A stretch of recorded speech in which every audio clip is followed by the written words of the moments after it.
Mayam Kurumjare, the very best Impact News ki Manung Hunaki Tharumda, Kshetrimayum Premchand, Mutum Churamani.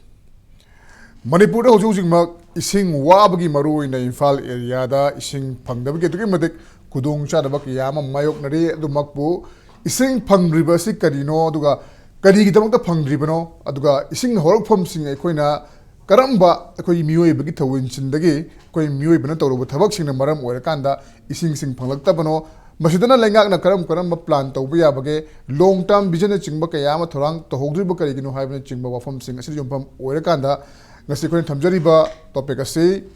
water scarcity in Manipur and who cares haibhiram masigi matang ani haibhiram masigi matangda manung hunna khana bangasi impact news ki studio election biriba se ihan hanbada agi hek ye thangona phambiriba se Ramananda Wangkheirakpam environmental activist ni ojaba hamtram okshari adugo mathang election biriba sina Maibon Phaomei Hanagi Infal Municipal Corporation gi Deputy Mayor Ibirambani Ojabustram Okchari adugo mathang election biriba sina Mutum Churamani LOUSAL gi President ni Ojabustram Okchari ai ihan han bo wafam si Ojamaibon laksage Ojamaibon maruina Infal area da hojik isingi Manipur wafam khuding makte isingsi awaba leitre bu haiba yare maruina Infal kolibo jaga sing haitare Hujing Mak ising Pang the Bagi Awab Kudung Chalwaki am Mayoknari. Aduga Tuan Bamalina Basina Ponduk Pikibagi Matung in Impal the Nom with the Chang Masi million liter Chamaga Contraum doi Hiena Haitare Changi Haibani Aduga Hujing Mak Kogi water supply scheme sing Turelgi sing Imai Kahena Hantakiba even chin them from Mulashalak by Betare Machine Maram or kind of water supply Singda scheme singda sing se ching bangam da badagi scheme gyama lep khiba machine maram ore kanda chingkhai chingdagi leidiba scheme machidagi sing thara kanda mayam da phanganna ba haidana hodnari du hairiba chingkhai chingdai thara ka doriba ising gi chang asidi machine piba ngam doriba sidi kogi 45 million liter haibani million liter ni phumanga haibani nomuda changiba infal gi chang asina million liter chamaga Contra umdui Henbagi Kuki Chang as the Sing Sang is Yaduna, Infal the Huzik Oi by Sing Pangatabagi Awaba Kam Mayok Nabasi, Masi, Hojik Kutaki Wina, I coin a Huzik Lengakna, Malay Machine to one Torang Kam, Pakaliba, Sinadi, Kona Basuya, Dabina Karam Gram Torang Sequin Ming Sangbayabage, Kari Maram the Gino Connection Pangdribase, Asagi, and among the Panjaki Bakoi Muyabagi, Toxil plus Lengaki Oiba, long term vision, see what Panin Kamibra, Kayavininga. Asi impact hojik maruiba Manipur gi oina kwai maruiba haiba tabani hojik ngasi maksu sum assembly je sum launai sini masi ke gi no bo khoi aina thamjaning bi asi Manipur da isingi hojik problem yamna greater infan gi haitare greater infan da duga some rural area da ising si thakpa gi drinking water ki system si amna wale wale bisi kamai to bono bo hojitna majin makeup to bo ngoni habe ai thajade maramdi ekoi sang laba matam asida ekoi leiriba ekoi Manipur gi praja miyam haitare government oisnu Manipur akhang hai punamak asina thakna bagi drinking water sida ko ekoi kok thada bisi kra watlak pra khande adu mai la ain thamjani maramdi masi Ising asina Parjamiam da masi tangai fadabani haina khalba taragadi masi priority oina lawjagadabani aleliba saka puriba amana pursno duga leliba maruiba PSD department concern department hojikti kanagi water resources high asigumba department singsi matam sangadagi ekoi Manipur Imphal Sahor the greater Imphal aduga rural area singsida ekoi ising si kamhaina wat na bagi smaina lakadagi haina yengum da ekoi na sum yengapda ekoi Manipur da hojik maruya ekoi drinking water gi simaruina Imphal area Sahor sida koina sources sabtare kam sources ka ekoi na depend toge depend toni na depend tori ba isi ekoi Manipur da maruina river ama ni khaktini adu su mapan gumbagi river chawjus nataba je maruina Imphal river kumba aduga Thoban river kumba Irin river kumba sigumba sida ekoina depend towe yamba depend tolaga hojiksi ekhoi greater Imphal da ising kha piba khopa sinadi masinadi hingmi yaroi matam matamgi aduna sangna yinglaga tung koina oibi yaba asida ekhoi plan to hodaba haitare masi ubudigi makoi government of India makhada sai kene jal jibul mission gi makhada ekhoi na khangi 2018 da ekhoi masi ekhoi smart city rakpa matungina ekhoi masi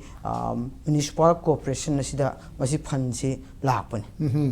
masi fund si lakpam tunda 120 crore asi hana release toy government of India gi kuthang de gi ka asigi isingi de mota adu amrut haina amrut phase 1 phase 2 haina sumana khare adu ko 2018 asida ko municipal corporation asida hoje leidiba ko engineering sen haitare masi sabali tabagi ko na hoje hariba PhD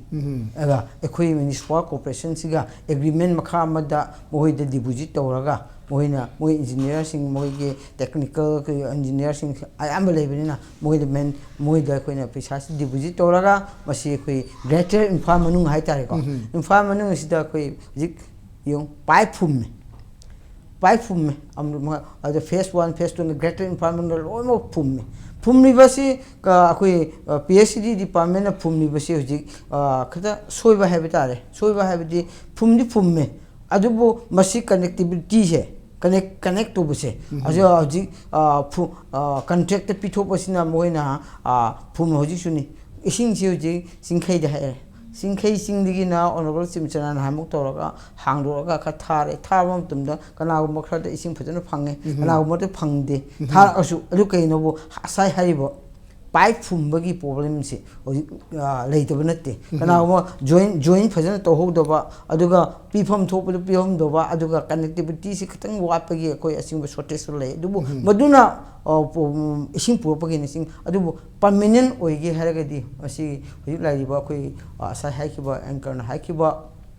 koi nomada 45 ka million liter se koi daka oiriba ko ate masina chingkai chingdagi aduna di ngamoeba madu pion na hujik maduma la akanda koi kai pan ge bo jiki alaiba kumalam pa porompa kumba aduga atopa jiki substation masam water supply masam da moida mo thajilaga aduna Imphal greater Imphal thadabani adubu madugi lagiba ising aduna ekhoi sufficient oibidi wale adu kamaina moina pung amakak thabam ton public singdi yowngamde hariba force ba example khoi nakpa ai hajege kumalam paki water supply ma leire adu da leiba ising simbatik chaba chadaba pung ani thania ising leite pung ani tharakanda ojike hariba pung amakak thabadi moi pipe singda thadaba pipe singda chapda thandari public sangde public house to house connection piriba do adu ising do minute mani ani khak ahum khak ka tabdunati special oiba ngamde adu ma connection bit lei aduna aina thamjani modi adu tung koina toge haragadi aina thamjani ba makhak lei atop aduna hojiki adu plan choba oire hoji khoi Imphal river da Nambol river kumba Iril river kumba sida ekhoi tung koina to atop ram da tawbugumna ekhoi hoji tawriba sidi nong hek ta dabam tumda ising je chemesi lo mak chen thokra interest lo chen thokra Imphal river lo thok thoban lo mak sengma lo mak chen gabina pandre panba pham leitre aduna ising le dum pham de khoi ji hariba ising supply si wa panina aina aigi suggestion khatang thamjani bodi hariba Imphal river Iril river da department gi experts sing yonaga engineers sing experts sing laga dam macha sawa ising kangthara masi ising chakha kanda lal sarasu flow do chakhasu ade ising leyak kanda moige khap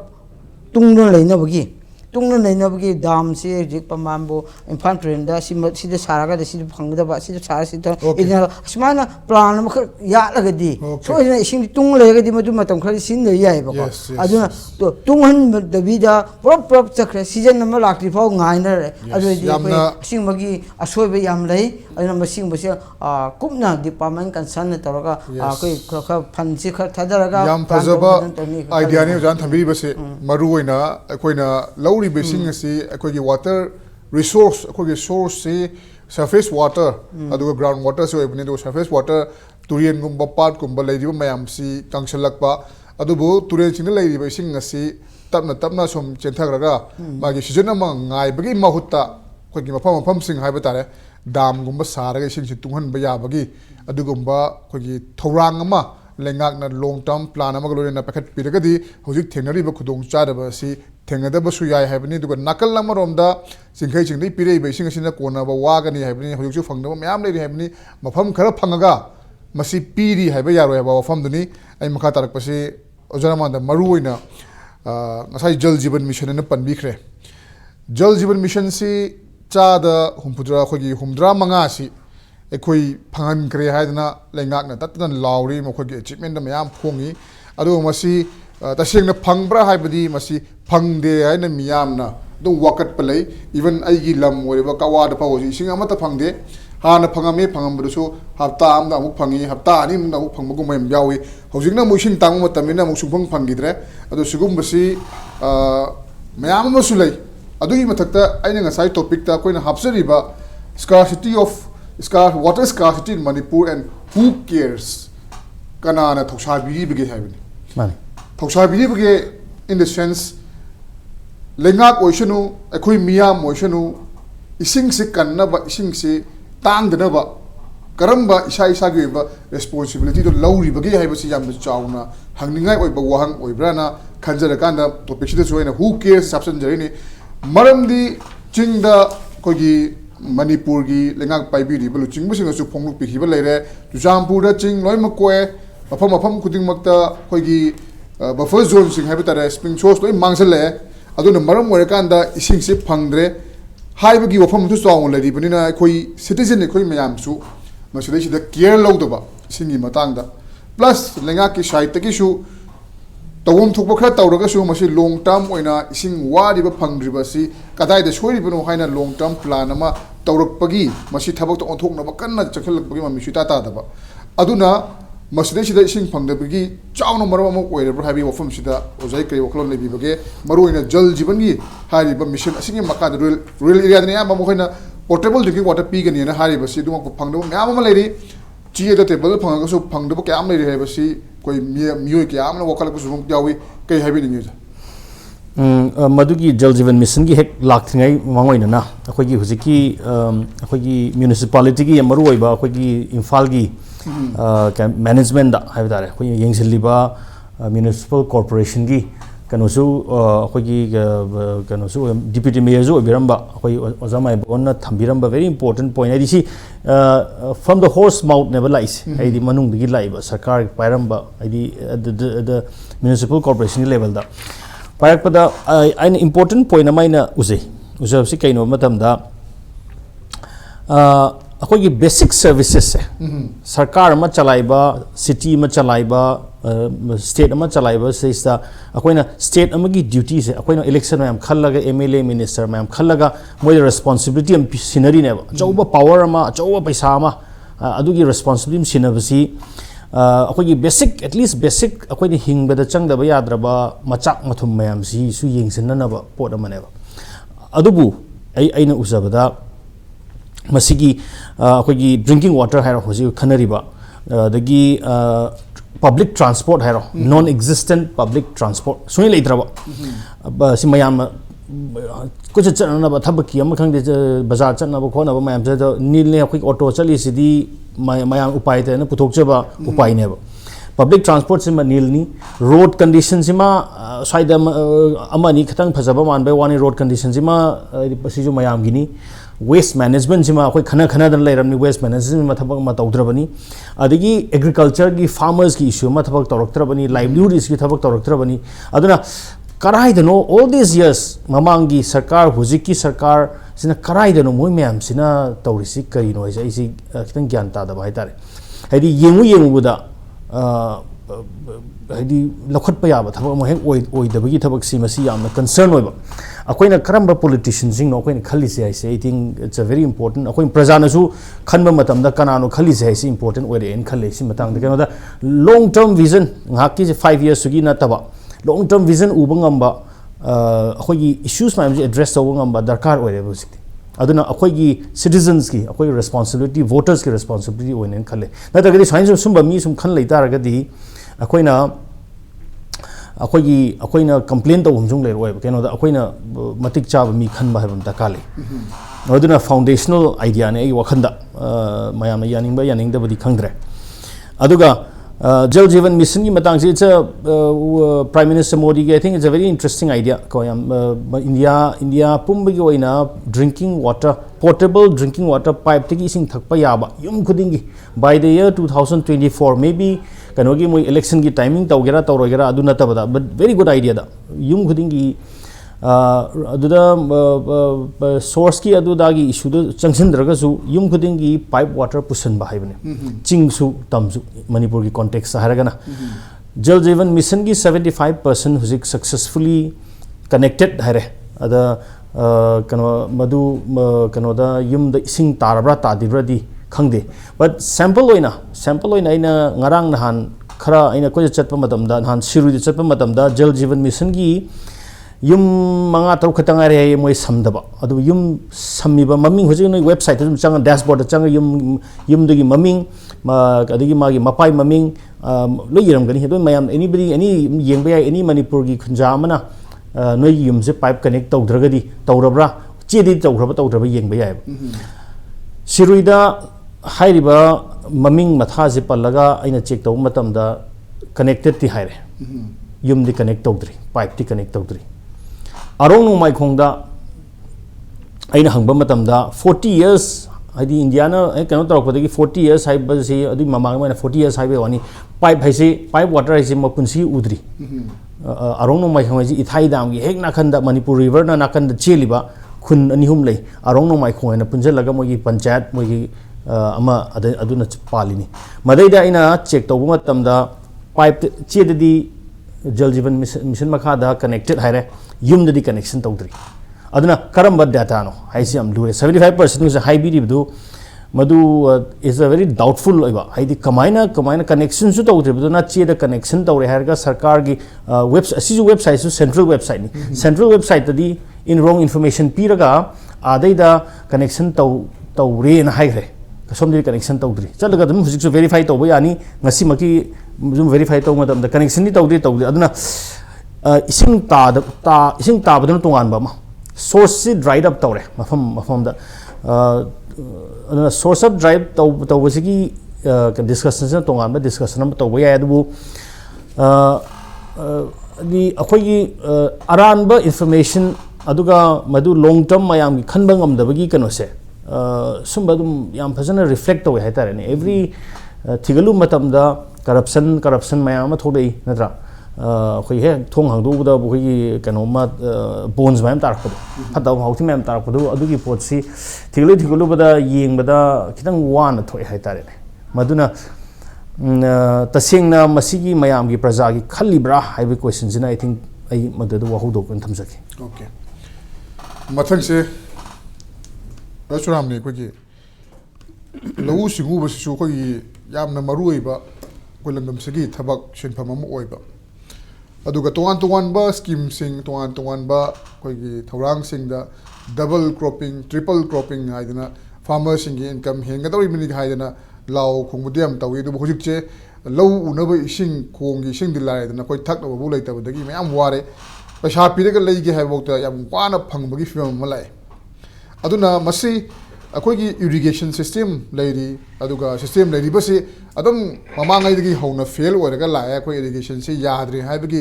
complain आतरी लाई बसे अदुगा होजिक फावबदा मसी नोमगी खरा मैलेन नबसिना मियेंग संग फरकदरा हारगा मरु ओइना हंदकी ꯑꯩꯈꯣꯏꯒꯤ ꯆꯠꯂꯤꯕ ꯆꯍꯤꯁꯦ ꯍꯥꯏꯕ ꯇꯥꯔꯦ ꯑꯩꯈꯣꯏꯒꯤ ꯏꯀꯪ ꯊꯥ ꯃꯇꯝ ꯑꯁꯤꯗ ꯑꯗꯨꯛꯀꯤ ꯃꯇꯤꯛ ꯍꯦꯟꯅ ꯋꯥꯕꯒꯤ ꯐꯤꯕꯝ ꯑꯃ ꯂꯥꯛꯄ ꯑꯗꯨꯒ ꯃꯁꯤꯒꯨꯝꯕ ꯐꯤꯕꯝ ꯑꯁꯤꯗ ꯀꯔꯝꯕ ꯃꯤꯠꯌꯦꯡꯁꯤꯡ ꯆꯪꯕ ꯌꯥꯕꯒꯤ ꯍꯥꯟꯅꯗꯒꯤ ꯍꯧꯅ ꯇꯣꯉꯥꯟꯕ ꯗꯤꯃꯥꯟ ꯀꯌꯥ ꯑꯃ ꯂꯥꯛꯏ ꯍꯧꯖꯤꯛꯁꯨ ꯑꯗꯨꯃꯛ ꯃꯁꯤꯗꯒꯤ ꯍꯦꯟꯅ ꯐꯤꯕꯝ ꯁꯣꯛꯆꯤꯜꯂꯛꯄꯒꯤ ꯃꯃꯤ ꯇꯥꯔꯤ ꯀꯩ ꯍꯥꯏꯕꯤꯅꯤꯡꯉꯤ ꯑꯣꯖꯥ ꯃꯁꯤꯒꯤ ꯏꯝꯄꯦꯛꯅ ꯄꯨꯊꯣꯛꯄꯤꯔꯤꯕ ꯋꯥꯇꯔ ꯁ꯭ꯀꯥꯔꯁꯤꯇꯤꯒꯤꯁꯤ ꯑꯗꯨ ꯍꯨ ꯀꯤꯌꯔ ꯍꯥꯏꯕ ꯇꯣꯄꯤꯛꯁꯤꯕꯨ ꯃꯤꯠꯌꯦꯡ ꯇꯥꯕꯤꯔꯤꯕ ꯄꯨꯝꯅꯃꯛ ꯑꯩꯈꯣꯏ ꯑꯍꯥꯟꯕꯗ ꯏꯀꯥꯏ ꯈꯨꯝꯅꯖꯔꯤ ꯂꯣꯏꯅꯅ ꯃꯥꯏꯕꯣꯟ ꯑꯗꯨꯒ ꯔꯥꯝ ꯑꯅꯤꯕꯨꯁꯨ ꯏꯀꯥꯏ ꯈꯨꯝꯅꯖꯔꯤ ꯑꯩꯈꯣꯏ ꯑꯩꯒꯤ ꯃꯤꯠꯌꯦꯡꯒ ꯑꯩꯈꯣꯏ ꯃꯁꯤꯒꯤ ꯄꯦꯅꯦꯂꯤꯁ ꯃꯔꯨꯞ ꯑꯅꯤꯒ ꯈꯤꯇꯪ ꯉꯁꯥꯏꯒꯤ ꯀꯩꯅꯣꯃꯛ ꯑꯩ ꯊꯝꯖꯅꯤꯡꯉꯤ ꯋꯥꯐꯝꯁꯦ ꯑꯩꯈꯣꯏ ꯃꯅꯤꯄꯨꯔꯁꯤ ꯁꯦ ꯍꯥꯏ ꯌꯤꯜꯗꯤꯡ ꯚꯦꯔꯥꯏꯇꯤꯁ ꯂꯥꯛꯄꯗꯒꯤ ꯐꯥꯔꯃꯔꯁꯤꯡꯅ ꯀ꯭ꯔꯣꯞꯁꯤ ꯌꯥꯝꯅ ꯄꯨꯊꯣꯛꯑꯒꯁꯨ ꯃꯉꯣꯟꯗ ꯑꯦꯛꯁꯄꯦꯟꯗꯤꯆꯔ ꯌꯥꯝ ꯆꯠꯄ ꯑꯗꯨꯒ ꯍꯦꯜꯊ ꯍꯦꯖꯥꯔꯠꯇ ꯌꯥꯝꯅ ꯃꯥꯡꯕ ꯑꯣꯏꯔꯛꯄꯗꯒꯤ ꯗꯤꯐꯔꯦꯟ ꯑꯩꯈꯣꯏꯒꯤ ꯗꯤꯖꯤꯁ ꯃꯁꯥꯗ ꯂꯥꯛꯄ ꯃꯁꯤꯅ ꯃꯥꯏ ꯍꯦꯜꯊ ꯌꯤꯜꯗꯤꯡ ꯚꯦꯔꯥꯏꯇꯤꯁꯇꯨꯅ ꯄꯨꯊꯣꯛꯏꯕ ꯄꯣꯠꯊꯣꯛꯇꯨꯒꯤ ꯀꯥꯟꯅꯕꯗꯨ ꯐꯪꯗꯕ ꯍꯥꯏꯇꯥꯔꯦ ꯖꯁ ꯂꯥꯏꯛ ꯖꯜ ꯖꯤꯕꯟ ꯃꯤꯁꯟꯒꯤꯁꯤꯁꯨ ꯃꯤꯄꯨꯝ ꯈꯨꯗꯤꯡꯃꯛꯁꯤ ꯑꯩꯈꯣꯏ ꯏꯁꯤꯡ ꯐꯪꯍꯜꯂꯅꯤ ꯍꯥꯏꯗꯅ ꯅꯦꯁꯅꯦꯜꯒꯤ ꯅꯠꯇ꯭ꯔꯒ ꯁ꯭ꯇꯦꯠꯀꯤ ꯆꯪꯁꯤꯜꯂꯛꯏꯕ ꯏꯝꯄ꯭ꯂꯤꯃꯦꯟ ꯇꯧꯔꯛꯏꯕ ꯄ꯭ꯔꯣꯒ꯭ꯔꯥꯝꯁꯤꯡꯁꯦ ꯃꯁꯤꯅ ꯃꯔꯝ ꯑꯣꯏꯔꯀꯥꯟꯗ ꯑꯩꯈꯣꯏ ꯃꯅꯤꯄꯨꯔꯗ ꯂꯩꯔꯤꯕ ꯔꯨꯔꯦꯜ ꯑꯦꯟ ꯗ ꯑꯔꯕꯥꯟ ꯃꯁꯤꯗ ꯂꯩꯔꯤꯕ ꯃꯤꯄꯨꯝ ꯈꯨꯗꯤꯡꯃꯛꯅ ꯏꯁꯤꯡꯁꯦ ꯀꯤꯌꯔ ꯂꯧꯕ ꯋꯥꯠꯄ꯭ꯔꯥ ꯍꯥꯏꯅ ꯈꯜꯂꯦ ꯐꯣꯔ ꯑꯦꯛꯖꯥꯝꯄꯜ ꯑꯩꯈꯣꯏ ꯁꯤꯒꯤ ꯁꯤꯒꯨꯝꯕ ꯄ꯭ꯔꯣꯒ꯭ꯔꯥꯝꯁꯤ ꯂꯥꯛꯇ꯭ꯔꯤꯉꯩꯗ ꯏꯟꯇꯤꯒ꯭ꯔꯦꯇꯦꯠ ꯐꯥꯔꯃꯤꯡ ꯍꯥꯏꯗꯅ ꯃꯌꯥꯝꯅ ꯏꯟꯇꯤꯒ꯭ꯔꯦꯇꯦꯠ ꯐꯥꯔꯃꯤꯡ ꯍꯥꯏꯗꯅ ꯂꯥꯎꯅꯔꯤꯕꯁꯦ ꯑꯩꯈꯣꯏꯒꯤꯗꯤ ꯃꯇꯝ ꯑꯃꯗꯗꯤ ꯑꯩꯈꯣꯏꯒꯤ ꯏꯄꯥ ꯏꯄꯨꯁꯤꯡꯁꯤꯅ ꯑꯩꯈꯣꯏꯒꯤ ꯌꯨꯝ ꯑꯃ ꯁꯥꯕ ꯃꯇꯝꯗ ꯃꯥꯒꯤ ꯏꯪꯈꯣꯜꯗꯨ ꯑꯀꯣꯏꯕꯗꯨ ꯁꯝꯕꯟ ꯈꯥꯖꯤꯟꯗꯅ ꯄꯨꯈ꯭ꯔꯤ ꯑꯃ ꯊꯝꯕ ꯍꯥꯏꯁꯦ ꯀꯝꯄꯜꯁꯔꯤꯅꯦ ꯏꯁꯤꯡꯁꯤ ꯇꯉꯥꯏ ꯐꯗꯦ ꯑꯗꯨꯒ ꯏꯁꯤꯡꯗꯨꯅ ꯃꯔꯝ ꯑꯣꯏꯔꯀꯥꯟꯗ ꯃꯗꯨꯗ ꯑꯦꯅꯤꯃꯦꯜ ꯍꯁꯕꯦꯟꯗꯔꯤꯒꯤ ꯇꯣꯉꯥꯟ ꯇꯣꯉꯥꯟꯕ ꯁꯥ ꯉꯥ ꯂꯣꯏꯕꯒꯤ ꯑꯗꯩꯗꯒꯤ ꯁꯦ ꯃꯥꯒꯤ ꯏꯃꯨꯡ ꯃꯅꯨꯡꯒꯤ ꯁꯤꯖꯤꯟꯅꯅꯕꯗꯒꯤ ꯍꯦꯟꯗꯣꯛꯇꯅ ꯃꯅꯥ ꯃꯁꯤꯡꯒꯤ ꯀꯔꯤꯒꯤ ꯃꯁꯤꯒꯤ ꯄꯣꯠꯁꯤꯅꯦꯕ ꯇꯧꯔꯝꯃꯤꯁꯦ ꯑꯗꯣ ꯍꯧꯖꯤꯛꯇꯤ ꯃꯁꯤꯒꯤ ꯁꯦ ꯋꯥꯇꯔ ꯁꯄ꯭ꯂꯥꯏ ꯁ꯭ꯀꯤꯝꯒꯤ ꯅꯠꯇ꯭ꯔꯒ ꯗꯤꯄꯥꯔꯠꯃꯦꯟꯒꯤ ꯃꯁꯤ ꯂꯥꯛꯄ ꯃꯇꯝꯗ ꯑꯩꯈꯣꯏ ꯏꯁꯤꯡꯁꯦ ꯊꯛꯅꯅꯕ ꯐꯪꯍꯜꯂꯅꯤ ꯍꯥꯏꯗꯅ ꯍꯥꯏꯕ ꯃꯇꯝꯁꯤꯗ ꯉꯁꯤ ꯃꯅꯤꯄꯨꯔꯒꯤ ꯀꯔꯝꯕ ꯃꯐꯝꯗ ꯋꯥꯇꯔ ꯕꯣꯇꯜ ꯑꯩꯈꯣꯏꯒꯤ ꯁꯦ ꯏꯟꯗꯁꯇ꯭ꯔꯤ ꯇꯧꯔꯤꯕꯁꯤꯡꯁꯤꯗꯒꯤ ꯄꯨꯊꯣꯔꯛꯏꯕ ꯏꯁꯤꯡꯁꯤ ꯅꯠꯇꯅ ꯀꯔꯝꯕ ꯑꯩꯈꯣই ꯁꯤꯖꯤꯟꯅꯕ ꯌꯥꯎꯔꯤꯒꯦ ꯆꯥꯛꯆꯥ ꯍꯩꯖꯥꯟꯅꯕꯗ ꯅꯠꯇ꯭ꯔꯒ ꯀꯩꯅꯣꯝ ꯇꯧꯕꯗ ꯑꯗꯨ ꯃꯁꯤ ꯃꯇꯝ ꯑꯃꯗꯗꯤ ꯃꯗꯨ ꯅꯠꯇꯦ ꯑꯗꯨꯅ ꯑꯩꯅ ꯍꯥꯏꯖꯅꯤꯡꯉꯤꯅ ꯑꯩꯈꯣꯏꯅ ꯑꯩꯈꯣꯏꯒꯤ ꯑꯣꯏꯕ ꯇ꯭ꯔꯦꯗꯤꯁꯅꯦꯜ ꯑꯣꯏꯖꯔꯒꯁꯨ ꯌꯥꯝ ꯐꯖꯅ ꯅꯤꯠ ꯑꯦꯟड ꯀ꯭ꯂꯤꯟ ꯊꯝꯃꯒ ꯑꯩꯈꯣꯏ ꯁꯤꯖꯤꯟꯅꯕꯒꯤꯁꯦ ꯑꯩꯈꯣꯏꯅ ꯀꯤꯌꯔ ꯂꯧꯖꯕꯁꯦ ꯃꯁꯤ ꯋꯥꯇꯔꯁꯤ ꯑꯩꯈꯣꯏꯅ ꯀꯃꯥꯏꯅ ꯀꯤꯌꯔ ꯂꯧꯅꯤ ꯑꯩꯈꯣꯏꯅ ꯀꯃꯥꯏꯅ ꯇꯧꯅ ꯃꯁꯤ ꯌꯥꯎꯗ꯭ꯔꯒꯗꯤ ꯌꯥꯔꯣꯏ ꯍꯥꯏꯕꯁꯦ ꯃꯤꯄꯨꯝ ꯈꯨꯗꯤꯡꯃꯛꯁꯦ ꯍꯧꯖꯤꯛꯇꯤ ꯂꯣꯏꯅꯃꯛ ꯀꯤꯌꯔꯂꯦꯁ ꯑꯣꯏꯔꯦ ꯁꯤꯒꯤ ꯋꯥꯐꯝꯁꯦ ꯑꯩ ꯑꯍꯥꯟꯕꯗ ꯊꯝꯖꯅꯤꯡꯉꯤ ꯑꯅꯤꯁꯨꯕꯗ ꯋꯥꯇꯔ ꯀ꯭ꯔꯥꯏꯁꯤꯁ ꯍꯥꯏꯕꯁꯦ ꯑꯩꯈꯣꯏ ꯊꯛꯅꯅꯕꯒꯤ ꯈꯛꯇ ꯅꯠꯇꯦ ꯑꯦꯡꯀꯔꯅꯁꯨ ꯍꯧꯖꯤꯛ ꯊꯝꯕꯤꯈꯤꯕꯗꯨꯅꯤ ꯃꯜꯇꯤꯄꯜ ꯀ꯭ꯔꯥꯏꯁꯤꯁꯅꯦ ꯏꯁꯤꯡ ꯐꯪꯗꯕꯅꯤꯅ ꯃꯃꯥꯡꯒꯤ ꯗꯤꯁꯀꯁꯟ ꯑꯃꯗꯁꯨ ꯑꯩ ꯊꯝꯖꯈꯤ ꯈꯥꯔꯤꯞ ꯀ꯭ꯔꯣꯞ ꯂꯣꯏꯔꯕ ꯃꯇꯨꯡꯗ ꯔꯕꯤ ꯀ꯭ꯔꯣꯞꯁꯀꯤ ꯗꯃꯛꯇ ꯃꯔꯨ ꯃꯔꯥꯡ ꯃꯌꯥꯝ ꯑꯃ ꯌꯦꯟꯊꯣꯛꯈ꯭ꯔꯦ ꯌꯦꯟꯊꯣꯛꯈ꯭ꯔꯤꯕ ꯃꯔꯨ ꯃꯔꯥꯡꯁꯤꯡꯗꯣ ꯃꯗꯨꯒꯤ ꯐ꯭ꯔꯨꯏꯠ ꯃꯗꯨꯒꯤ ꯀꯗꯥꯏꯗ ꯄ꯭ꯔꯗꯛꯁꯦ ꯀꯌꯥꯝ ꯄꯨꯊꯣꯛꯑꯒꯦꯁꯦ ꯃꯁꯤ ꯗꯤꯄꯥꯔꯠꯃꯦꯟꯗ ꯍꯪꯕ ꯃꯇꯝꯗ ꯈꯪꯒꯅꯤ ꯍꯧꯖꯤꯛ ꯃꯥꯔꯆ ꯌꯧꯁꯜꯂꯛꯑꯕ ꯐꯥꯎꯕ ꯏꯁꯤꯡ ꯇꯥꯗ꯭ꯔꯦ ꯏꯝꯐꯥꯜ ꯇꯨꯔꯦꯜꯒꯤ ꯑꯩ ꯖꯁ ꯑꯩꯈꯣꯏ ꯑꯣꯅꯔꯦꯕꯜ ꯆꯤꯐ ꯃꯤꯅꯤꯁꯇꯔꯒꯤ ꯀꯦꯟꯗ꯭ꯔ ꯃꯅꯨꯡꯗꯒꯤꯅꯤ ꯏꯝꯐꯥꯜ ꯇꯨꯔꯦꯜꯗ ꯋꯥꯇꯔ ꯁꯄ꯭ꯂꯥꯏꯒꯤ ꯁ꯭ꯀꯤꯝ ꯑꯃ ꯑꯩꯈꯣꯏ ꯂꯩꯀꯥꯏꯁꯤ ꯄꯤꯅꯅꯕ ꯂꯩꯔꯤ ꯃꯁꯤꯗ ꯃꯁꯤ 5-10ꯃꯨꯛꯀꯤ ꯃꯃꯥꯡꯗ 500 ꯂꯤꯇꯔꯁꯀꯤ ꯁꯦꯟꯇꯦꯛꯁ ꯃꯁꯤ 2 ꯊꯟꯕ ꯉꯝꯃꯝꯕꯁꯦ ꯍꯧꯖꯤꯛ 1 ꯊꯟꯕ ꯉꯝꯗ꯭ꯔꯦ ꯂꯥꯛꯏꯕ ꯏꯁꯤꯡꯁꯤꯅ ꯃꯣꯏꯅ ꯊꯥꯔꯛꯏꯕ ꯋꯥꯇꯔ ꯁꯄ꯭ꯂꯥꯏꯒꯤ ꯏꯁꯤꯡꯁꯤꯅ ꯑꯗꯣ ꯁꯝꯇꯥꯏꯝꯁ ꯃꯈꯣꯏ ꯑꯉꯥꯡꯁꯤꯡꯅ ꯀ꯭ꯂꯕꯀꯤ ꯑꯉꯥꯡꯁꯤꯡꯅ ꯂꯥꯎꯊꯣꯔꯛꯄ ꯌꯥꯎꯏ ꯑꯩꯈꯣꯏ ꯏꯁꯤꯡꯁꯦ ꯂꯩꯇ꯭ꯔꯦ ꯑꯗꯨꯅ ꯀꯣꯝ ꯑꯣꯏꯅ ꯃꯥꯒꯤ ꯄꯝꯒꯤ ꯃꯆꯤꯟꯗꯨꯒꯤ ꯏꯁꯤꯡ ꯆꯤꯡꯈꯠꯄ ꯃꯆꯤꯟꯁꯦ ꯊꯥꯗꯔ ꯀꯣꯝ ꯑꯣꯏꯅ ꯇꯧꯊꯣꯛꯑꯦꯗꯅ ꯑꯗꯩꯗ ꯁ꯭ꯇꯣꯛ ꯇꯧꯍꯜꯂꯀꯥꯟꯗ ꯏꯁꯤꯡꯁꯤ ꯆꯤꯡꯈꯠꯂꯦ ꯁꯤ ꯍꯧꯖꯤꯛ ꯑꯩꯈꯣꯏ ꯏꯁꯤꯡꯒꯤ ꯀ꯭ꯔꯥꯏꯁꯤꯁꯇꯤ ꯁꯤꯅꯦꯕ ꯑꯗꯨꯅ ꯑꯩꯈꯣꯏꯗ ꯏꯁꯤꯡꯒꯤ ꯀꯤꯌꯔ ꯂꯧꯕꯒꯤ ꯆꯥꯡꯁꯤꯃꯗꯤ ꯌꯥꯝ ꯋꯥꯠꯂꯤ ꯂꯥꯛꯏꯕ ꯏꯁꯤꯡ ꯈꯔꯗꯨꯅ ꯀꯅꯥꯒꯨꯝꯕꯅ ꯇꯨꯂꯨ ꯄꯥꯜꯂꯒ ꯑꯗꯨꯝ ꯃꯥꯒꯤ ꯍꯥꯞꯐꯝ ꯊꯣꯛꯄ ꯄꯥꯟꯐꯝ ꯊꯣꯛꯄꯗꯨ ꯄꯥꯜꯂꯀꯥꯟꯗ ꯑꯗꯨꯝ ꯐ꯭ꯂꯣ ꯅꯥꯏꯅ ꯑꯗꯨꯝ ꯑꯍꯦꯟꯕꯗ ꯆꯠꯍꯟꯈꯤꯕ ꯃꯥꯒꯤ ꯔꯦꯗꯤ ꯇꯧꯔ ꯐꯤꯠ ꯇꯧꯔ ꯊꯝꯕ ꯅꯠꯇꯕ ꯁꯤꯒꯨꯝꯕ ꯑꯃꯁꯨ ꯑꯗꯨꯝ ꯇꯧꯗꯕꯗꯤ ꯅꯠꯇꯦ ꯑꯃꯅ ꯑꯩꯈꯣꯏ ꯈꯔ ꯁꯥꯡꯕ ꯃꯇꯝ ꯁꯥꯡꯅ ꯇꯧꯕ ꯌꯥꯕꯁꯦ ꯑꯩꯈꯣꯏ ꯑꯣꯖꯥ ꯃꯥꯏꯕꯣꯟꯅꯁꯨ ꯗꯥꯝꯒꯤ ꯀꯩꯅꯣꯝꯃ ꯊꯝꯕꯤꯈꯤꯕ just aina khanjabani masi akhoi water waste policy se masi say for example akoina aeroplane da flight ta chatpa matam da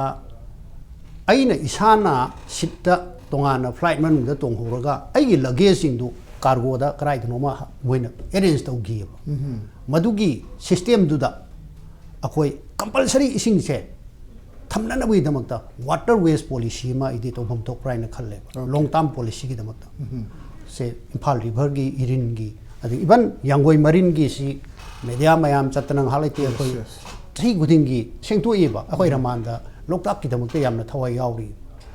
loktak ta gi pura iba nga jing se ngami duna masana tongan ba otom da natra kadai nom lak cheraga su ngasai gi magi ngasai gi akoina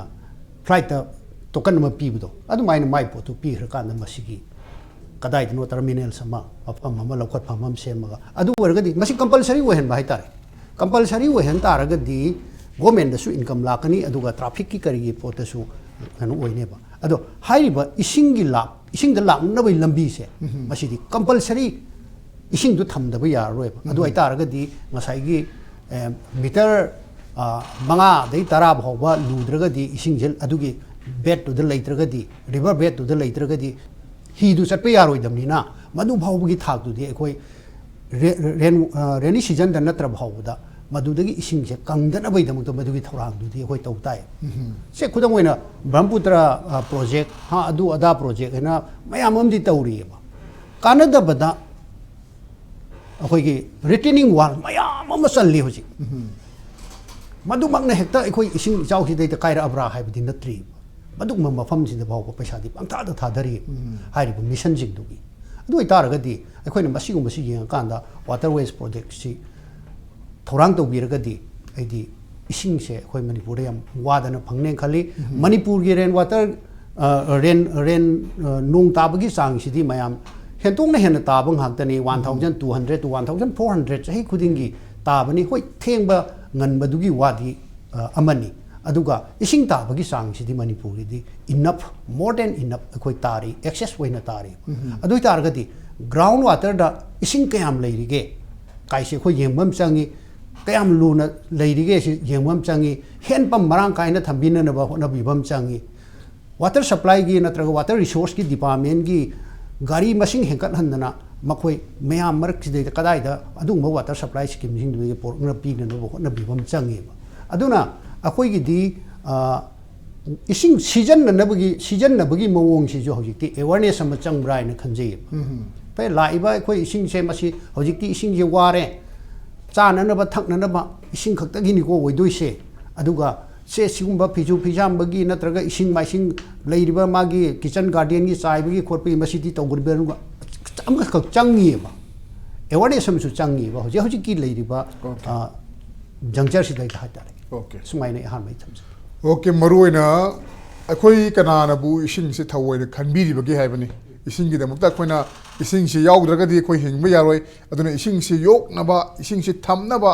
ising se store tau na ba koina kari khalli bagi haibasini maruina akoina nuti gi chang da ba da ba polam masibu koina yam line khando ba akoina khanba sugum na tongan mai na ba sing su masigi matang da thausaru da bana hoje koina phangliba mahi si phangbani haibani duna maram more kanda water waste kumba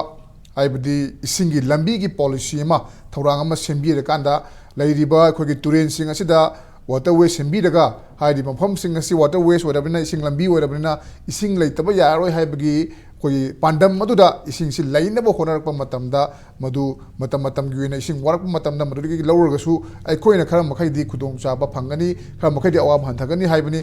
matang se break lokse break matungda yam thonjak ke impact news pu miyeng ta don labi Free admission. Kindergarten Montessori School, a co-educational senior secondary English medium school, is the best childcare school in Manipur. School is provided free admission for preparatory, nursery, KG. School is awarded Excellence in School Education CBSE 2019, Best Public School with Academic School 2020. Salient feature of the school: eco-friendly school campus, highly qualified trained teachers, 24 hours CCTV surveillance, audio-visual learning, Wi-Fi school campus, co-curricular and extra-co-curricular activities, well-furnished school infrastructure, robotic labs, bus and van service available. Kindergarten Montessori School, Sagol Bantakel Kolom Laikai, Imphal West.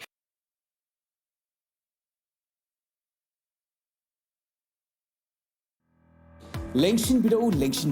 North AOC the Labour My Parkway Dental Clinic, the Angang Amadi Ahangi Makal Makakayagi Yagi problems they are lying jerry. Amadi Angangi treatment Gidamak Akan 30% discount superior. Akupamaro Gidamak, Akogi contact number 9366478718 the Paw Video.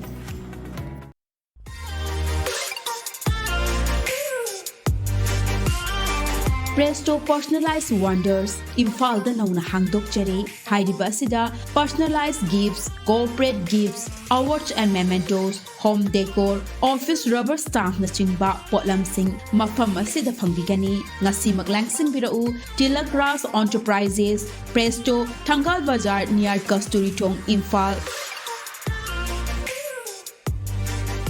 Contact number 0385-244-9025 natraga 98621-00456.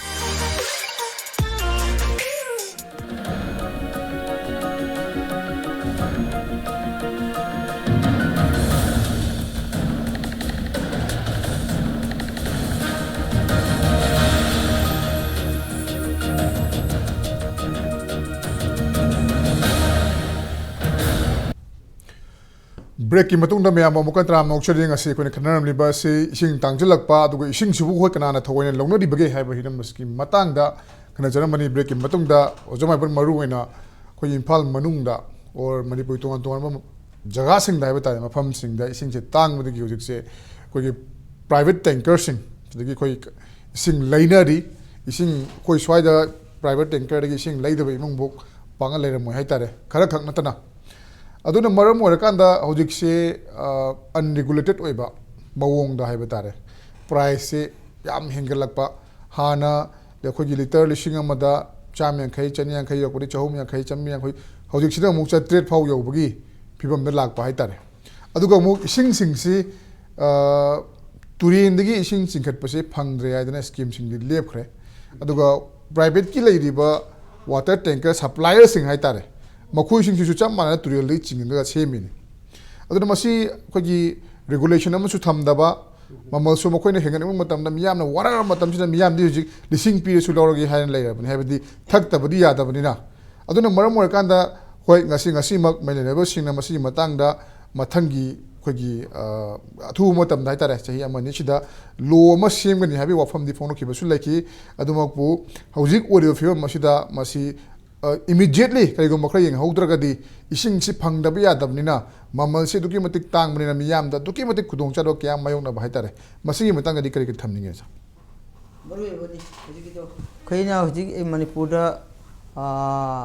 belly da haita ising problem si yam chawn le aduna hojik leriba privatizing ya India kanagi hojik ising supply to ba aje tanker sing chaliba hojiki example makak pijige hojiki government employees sing officers sing aduga ministers sing haitare asim yam sida hojiki Manipur thol ibo hojik leriba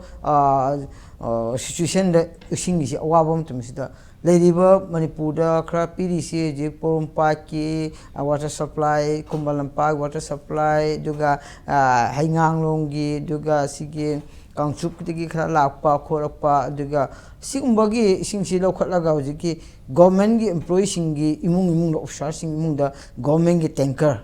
piu phau ji ngamlaktre sing ngamlaktaba phibam lakpa matam sida mohoi da pi na bohona rapa da parjada phangbosi watlai aduga masida haribam pham sida je private tanker sing di madu je lawbi yadaba adu government gi phopi bung amak to matam sida aduna ji irin bung gumba khara mache khal leiri private ki tanker sing lo bom pham adu moi su Imphal river de gi mru ena irin river de gi lo khat lei ni stock to example ji irin de to river me che moi na jingkhat laga filter to raga stock to raga luga private ji ki tanker masa lo bu la pa sing da mu ga pi ra supply pi re si sumana lakpa matamda hojiki mamansi tangkhale tangkhalaga su hai do tangkhalaga su pibang ngambagi sangsi am walakpa masi lakpa matamda asigumba sini hoji asai haibido asigumba miyam si warpa matamda matam adugi thok lakani haibaduna di masi long term policy di hoi Manipur si hoji le hana rambagi population ga hoji hengal pasiga aduga ising sizinarabagi sangse imung khudingda hoji yamdabada asai haibaduni hoi Jal Jeevan Mission gi asida no madan matungina 500 liters imung pishuba adu iruba khangde kai ke to all maki 500 liters size di imung umada daka oyeba aduna masi gumbagi supply si ka de pi ge habam tam hojik haidi ba private ties singda hojik leiba jigi 2000 liters 3000 liters da hojik satret yore chatruk yore yole aduga hojigi tanker the government ne piriba tanker asida 12000 9000 liters da okana mokan 1500 1600 aduga 1000 aduga 800 900 sum yonare simam yamsida adu phau piba phangadi phaba lowo phangni phaba masi gumba ising se supply to si wala pasida hojik handak assembly da pukhat ai se ai masi metang da di yang kumna neina pasi handak ne hen ma male lowe skai no people singi future le raktraba depend sing habisi wa yade khoi sin maruina khoi chingmi tammi gi khabena taba beli leiba khoi sin mai tai sing na ising sin na basidi ising ya yam nang sappa jati mane ha lowi ya ko sina khoi singum de ma adu asing ba greater information leiba parja jam chawkhalaba rural area leiba aduga urban area leiba asi singsida isingi problem hojik haibedo hojik tasengna mo haya kan sta hojik haiba main oina ekoina uri sidi isingi chaliba si asai haibedo irin river kumba impan river kumba je nambon kumba sengmai river kumba asigumba sida ekoi angam matho hai tare government responsible loriba parja gi mo responsible loriba aduga masi singsina tung koina oya tawhodrosu asi tangai phadi habido athuwa matamda government sina paikha piragati hen phagani asai habido akhoi ising ji tungphom leitre rain harvesting issue to hodaba amas to hodaba aduga leriba ising si matam gi season ising nong tarapom tamda khangchau charaga aduga no chu daga do tat pature miyamsi adudi ising tungphom de leragadi asai khoi oji greater infanda aduga urban area da rural area da wari bisi ka suffer gani an khali aduna asi asai habdo dam mi ram to nei ba turen asobo si kangi kangtharasu meter turi manung da meter 10 dam se sabiragadi aso hingapa do chaung da num lal sakini kangtharam to na si palani ri sing tung hore tungge dam sam sa si basi muru na government gi mi eng sing changhani kaigino tunggi yengaga redi khoi khatang de hojik wari bedegi kha safa gadra aduga muru makakna ai thamjani ba makakle concern department water resources ois moigi department gi matam gi aso sang sing mantri mandon singda yana na bagi moina report wrong information wrong kan pibese masi to biganu aina appeal to jani maram de sai aga connectivity se koina connection tore sup tore pang hai habido aduna taba paper na taba tasengna pifam thopa connection toraba ising phangbam adu ka count to do aduna tabida wrong information pibina uji assembly family ni aduda makoi di concern minister khangde concern afganu min hangapam da khumme moina lan pire lale mantri su concern mantri su lale government su lale kana lan mano haidiba responsible officers in department officers in sina asumba ngamata asumba policy puthopata asi miyang khalaga di asumba kha toba asumba thok to biwa ba che ai thamjani okay maroina table da duga khogi like khogi haiba tare table la kha khoi che da kha pi khre taw khre haibagi post le daga khogi aseng muda tawram da ba kya si tawbi ga no haibani maroina officers sing na khogi lengak se chop तारे नत्रगन लेंगाक्सी मैं मवांगदा इकाइबन नंग तारे हाइबन चिंग वखल से युपम मोरकांदा अरानबा report सिंग MLA minister सिंगदा कोगी पिशन begin हाइबनी मसी कोगी पिशन ले हाइबन नत्रगसु पिशन begin हाइबनी पिशन हिब तारगदी मदुगी रोंग report अरानबा information दुना युपम मोरकांदा कोगी चफलकदबा कोगी यंगसनगदब मयामदु वालागा दुमक ले होलगनी हाइबनी मरुइना ओजरा मैंने लक्ष्य बसे कोई लोकताक की फिल्म शो की मुझे फत्रे लोकताक फत्रे मसी कोई सरफेस वाटर की सरुक अमनी मासु यामला कोई मणिपुर सिंथानिंगाई ओइबा इसिंग यामला पाक चाउबा मसीदगी कोई थवाई क्या मसीद तांगा हिंगिबनी अदुगा अमरोमदा कोई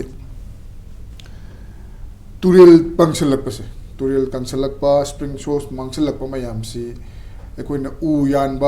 यानबा डिफोरेस्टेशन से कैचमेंट एरिया दा माई बफर जोन दा पाक्तक यानथाखिबा मसी मयाम सी करम चेक तौगदगे हाइबसनि पंजनिंगे दे मणिपुर लेंगा के माइकई दगी तोवान थोरांग क्याम पाइखलकांदा अखोगी स्प्रिंग शो सिंग से अमुक हिंगथनबा होनबई थोरांग क्यारि पाइखत पोये दुमक पुमसी पाक सन तौबन मफम खरख तरो तोपा अदुबु मणिपुर दा उ यानबसी मरुइना उ पाक्तकना यान बजिगा करप्शन सिगा मरी लेनब्रा हाइबगी वहंग अमसु मुलाई मरमदी अखोगी तोवान डिपार्टमेंट सिंगे थबक चंगनब होनब मतमदा चिंग लेरिबा चिनलाउ सिंगसी उजि पाक्तकना यालकाना योलगा थबक तुबु लेनब पैसा पीरब्रा हाइबगी पाउसिनि मरुइना मयाम हंगनरिसि हाइबदी चिंग दा हौरिबु उपांबि सिंगसी यालगा योलगा मदुगी पैसादुना थबक चंगमदा पीगनि हाइबगी वखल सिन लेरबा जाला मरमदी यारिबु उसिंगसी पाक्तकना हेता इन टर्म्स ऑफ कोई लुपा करोड़ रोमदे ओइना यालकपगी ममी यमा ताबरिना अदुगा अमरोमदा पोपी थाबी मतांगसु मयाम लेरि अदुना पोपी थारगा पैसासे तालगा आई थबक लैये हाइबी वखल सिसु लैरब्रा हाइबी वफम सिने अदुगा असुक कुइरेबसे अखोइना मसी अखोइ मियाम ज्ञान तादबनि हाने लौरगसु मसिदा यंगसनफम थोकपा अखोइगी एडमिनिस्ट्रेशन से हारि मफम सिंगसिले यौदरब्रा मदुर मरम ओरकांदा अखोइगी reversing lacing फंगदब्रा spring source मंगसलकप्रा Hibi वफम सिलेजा कई हाइबी I think अखोइनी इसिंगी खनबा मतमदा मयाम अमा हजिक मल्टीपल यूजेस तनतना मागी kind mayam chongthore do adui pot tadori ne ai wakhalda part ki oina ji hai matam da part ki oina hoji koi part mayai da leiba mi sing part ta khangpok ta leiba mi sing gi phibam da hoji lai risi ising si 20 liters ki ising se part ki ningthokong khangde atopa mafam chalaga part ising ji poraga mayai di ising thaknai adna part ki ising ji thakpa yadre aduk matik फत्रे मफम खितंग चलगा सोखोतना तौरगा colic चांब खोप तौबी तौने अदुबु filter गुम तौर खितंग manage तौनबी तौने अदुबु पाट मयाइदा होजि इसिंग बोतल से लैरगे इसिंग Thai हेसमा very clear अदुमा आइदि हंगंदा चटपनिना अदुमा खंगे अदुगा मफम कया मफमदा खरामदा ही होनबा याद्रे हाइदि अदुमतिक थेनग्रे अदुनि ही होनबा यादना हिथांगफम हाना थांगबा याद थौजनबा यादबगी होनजनबा यादबगी पोट खरसु लैरे अदुना यामना नुंगाइतबा अवाबा मफमदी ओय हजिक मयामजी तुंगना फमनी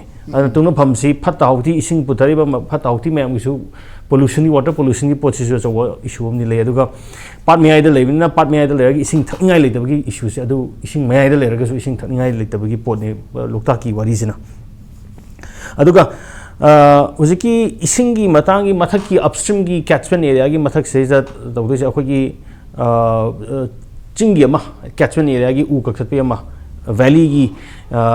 हेवीली पॉपुलेटेड अखोई सुम इम्फाल गुम जगह अखोई हेक नाकन इम्पैक्ट नाकन के चेलिबा तुरेन मुसुक मुदना लेरिबा खोलिबा मैमसु मसिसु अदुम अखोई कंट्रीब्यूशन इसिंग तुरेन चेलगसु फताउती मैम थादबगी पोल्यूशन मैम थादबगी अखोई वैली कंट्रीब्यूशन जी यावरी चिंगी सगी लाक चिंगी पोट सिदैस्ता अखोई उवा यामना कक्थोकपा अमदी पॉपी प्लांटेशन तौरकपा करप्शन का मरी लेनबा हाइबगी इशू मैमसी इट बॉइल्स डाउन टू आई वखलददी करीदा तागे मतमदा अखोगी एडमिनिस्ट्रेशन से आई ngasa haudo am puthok sakibado long term vision ama sum tung koi mamang dagi walakpa ama administration ma fail to ama hadi popi singarang eta tharaga ta chokhlaga pungpak pa am banate ba because state gi machineries mayam lei satellite ki mapping adu da mayam lei hete ngarang ta khudak ta khang banate long term administrative failure me ama adigi hani agriculture leibasi madigi livelihood system si kaidabra livelihood system je hanagi jum cultivation nadaga terrace cultivation si maduna mi hingba ngambra ngamdabra koi modern life ka chana dabra atopa livelihood improvement programs ama tawraktabra habi larger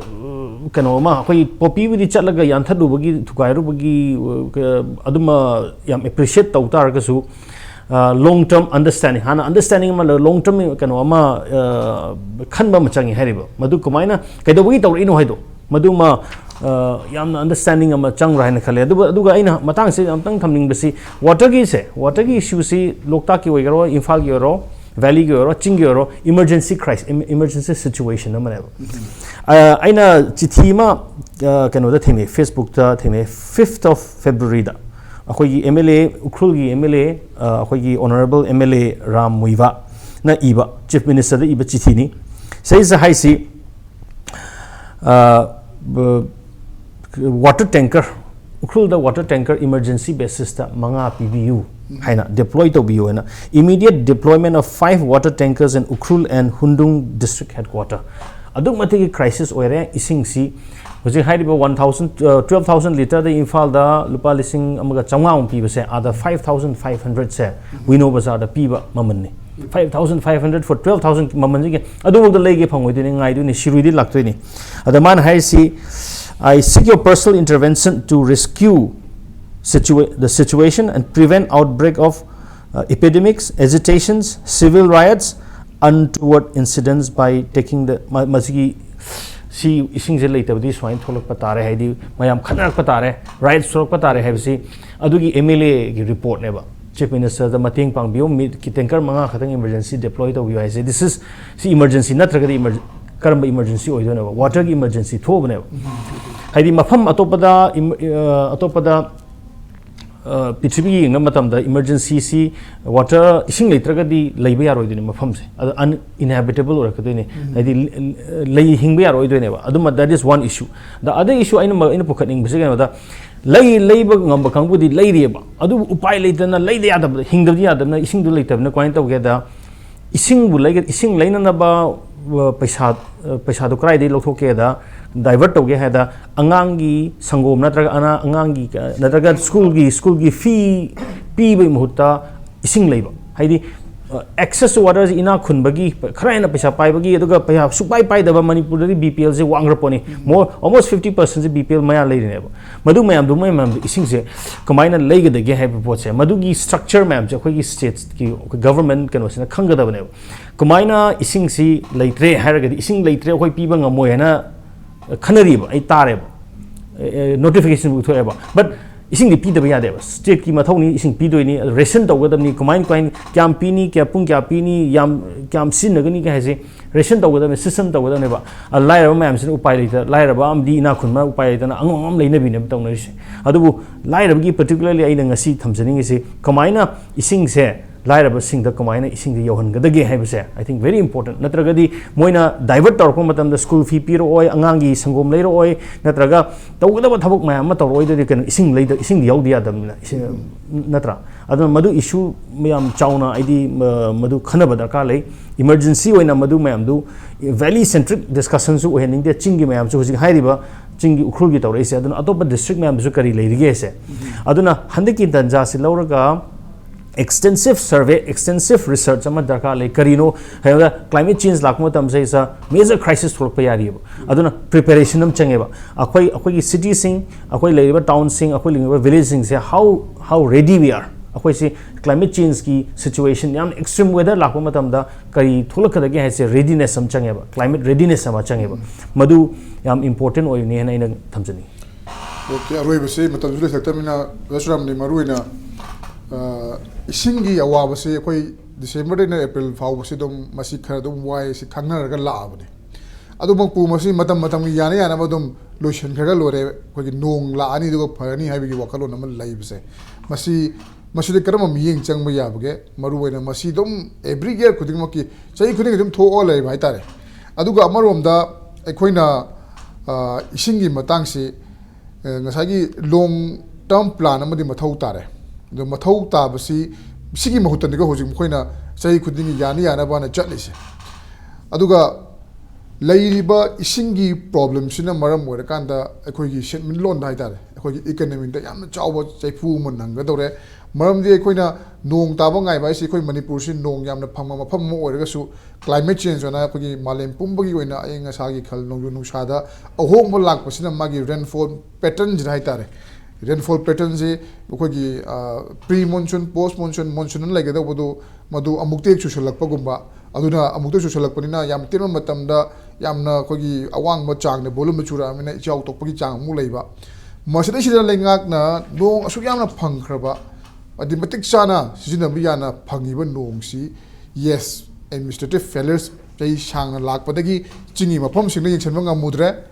उ गथतबा Koyna निथिनि यंगबा ngamdre Poppy थाबासु Koyna यंगछनबा ngamudre मतम सांगबा process अमनि मसि लाइसे ngasi nganagi wadi nate adu makpu masi asuk yamna abundant real phone phangiba khogi state sida koina masi store tawraga thamba ngamdriba se kram kram planning mathau ta bage maramdi akhogi konajaba nongdi mahusha na pibiri yes mafam batami wana tongan bamni asuk yamna bihi pibi khebe ising se koina nithina tham tar gari khoi konna basu yai maramuduna masigi matang sida roi boina kai thambini nge hebu jan thambe ai sigi kanu silak trinida ekanumta thamjage handak si lai phaba haigatra khoi ram khoi khumyam tanabi tanabadagi ai national conference numinini gi oiba ama delhi de yaujarui ai khoi state ayamba lai mai magi state ta thoiba problem mayam singdu madui maramda aduga environment gi kari gi laiba world gi oina thoklaiba sidai da kari to yai haina G20 gi ka mari leinana ayamba focus tawra ma da nei na bani the malems de leide ba leba khuding mak sing che masi khoi gi pandemic lakhiba machine maram wer kanda khoi pothok pagi chang ji yam handarakpa aduga india khakta natana atai atai country sing jisu agricultural land sing ji handarakpa magi technology gi kari gi mayam sing ji haidok na khibada adem masi yenga kanda one day akhoi malem gi waina chak tang base masi soidana near future sida thokpa yai haibagi predict taw mayam set minor report pinai ad maru waina masi tawdana bai damakta state khudi makta ayam bada complain tawnar aiba si irrigation si gi wafam si irrigation system se masi akhoi manipur da kaktara haina khalli adu atai da su irrigation system si fail oi ba mayam ma yauri okay even punjab ki kari han khara green revolution ki kari gi moy han ba target taw gi ba ho gi ba khara du natana atai state sing da di matik chana pai khat pangam da bagi report sini mayam ji thamnari se hai du maina data si amta database asing ba data oi da ba hai tare for example khoi manipur da 400 akhoi community pool laire de 550 groundwater tube well laire de 600 dam laire ga hair ga su record ta leiba ado kadai da leiri kamai tori gai na sai gi jal jiban mission gi connection tore hair ga 40 years pipe masak udiba toti ta da bi anu leiba pot chamana na wasigi report sine mayam ji thamnari se aduna akhoi masi phan ji hai tar ga di masai gi akhoi manipur di chingi keno si am barang kaina lei although object deforestation tawdana mayam si loina bok thok kharaga su chahi magi tara iba ising se masi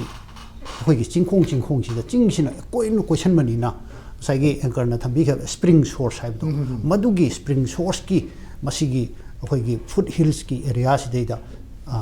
dam sabani natra khangde aduga madugi spring source la ibum famdu da community pool to wi bani khangde masumaina to biragadi water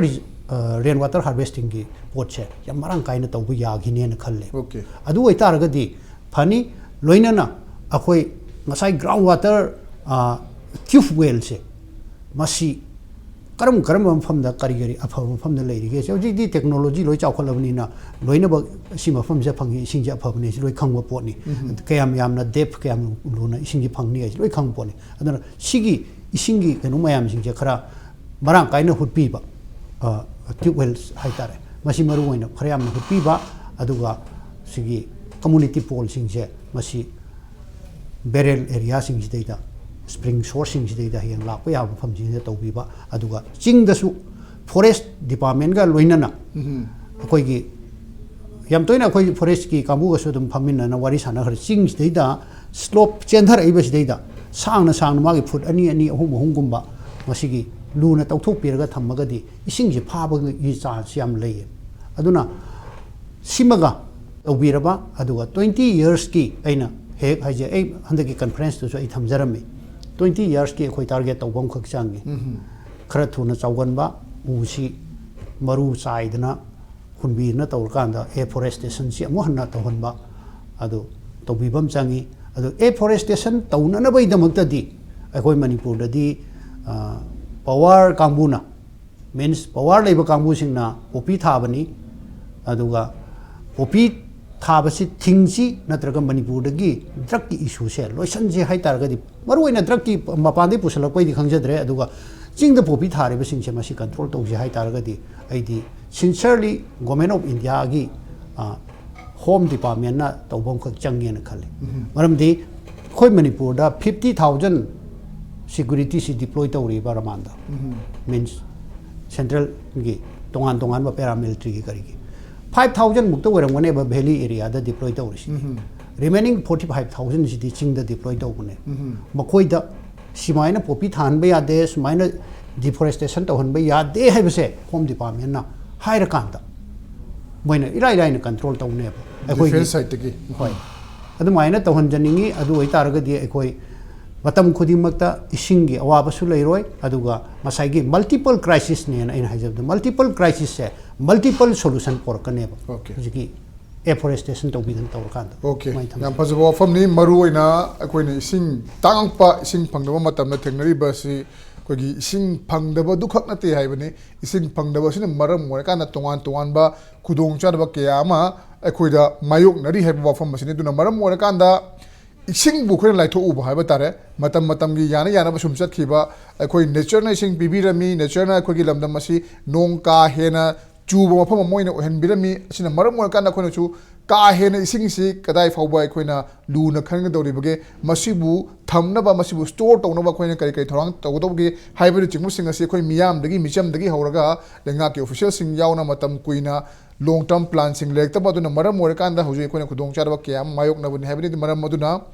tuan ma thorang sing manung channa dagang na paket pa ya basi check dam macha sabiba maru oina akoina thenari ba khudong charwa sing ising phangdaba haibasi ising phangdaba lenga ki plan soiba long term vision what ba ising lakadori ba mafam singda u paktakna yan khibadagi ising pirektaba madu karam yengsingadage ching de leriba miyam gi damakta makhogi shu jum cultivation tawu matamda u yan ba natragana popi thaba natragana kariguma thabak amagi damakta sel phangnaba u yan ba ching kokpo sing adu phanabagi damakta karamba alternative ways ama lengang na pige dawri bage haibana chingmu sing asikum na khana rakanda thorang kaya amadi pakhat pege tangai fadaba leri nong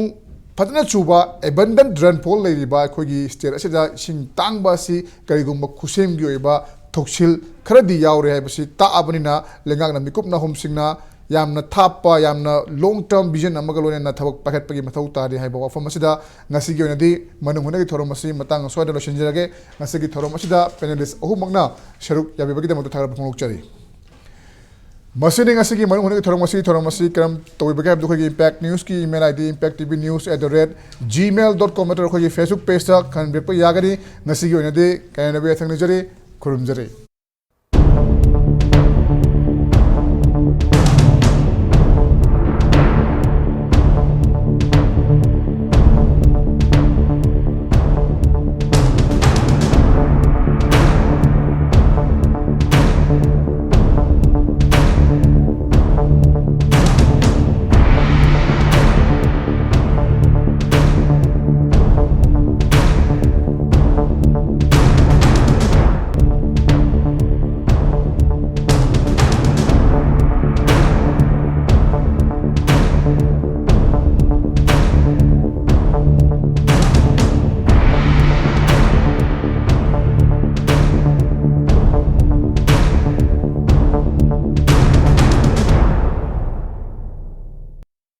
Heritage Convent, iCard distribution and school reopening announcement. Kind attention, parents, guardians, iCard for the new academic session 2023 will be distributed on 12 March 2023, Sunday, at the school campus 2, Naremthong Khulim Leikai. Kindly come according to the schedule given below to avoid congestion. The school will reopen on 15 March 2023 for playgroup to Standard 5 and on 16 March 2023 for Standard 6 to 10. Kindly see the schedule timing given below. For more details, please visit our website www.heritageconvent.com. Honeycomb Foundation, Mongsangai Boroimakong. Admission open for playgroup, nursery, junior KG, senior KG, and class 1. Angang Singidamak warmed, homely environment amasung audio-visual room labor natana at appropriate sanaport natalaba activity room singda matik charab oja singna kupsen senabiduna adomgi icha singi overall development kidamak Laijere Honeycomb Foundation. Masidas natana periodical counselors and doctors visit lakpatan natana healthy and nutritious meals and snacks singsu provide Taujiri, Akopamarol Gidamag 87300752667 or visit us at honeycombfoundation23@gmail.com. Come be a part of Honeycomb